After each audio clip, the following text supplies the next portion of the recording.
sana balak yediklerdi. Kara Allah'ımız kurtuşma gittirdi. Şaşıp sana bana.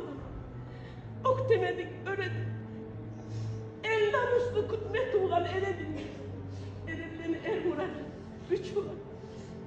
Birine de yetmeye kalsın güç olur. Sen çertecek yer çertileri toplarsın, sen gelecek o tavuğuyla toplarsın. Yürüyüşleri sınav olsun kızlara. Kalanların kadavı olsun kızlara.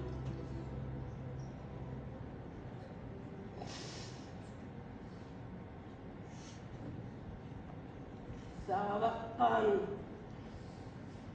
gözlerinden ayrılsın.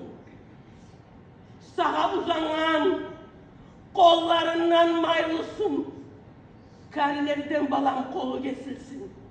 Erilerden balamı yolu kesilsin. Taziyatı balam olsun tavutsuz. Karkarası kırda kalsın. Kabursuz.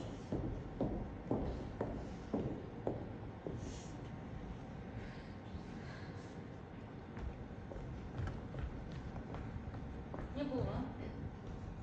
Maşurat başım niye gelir?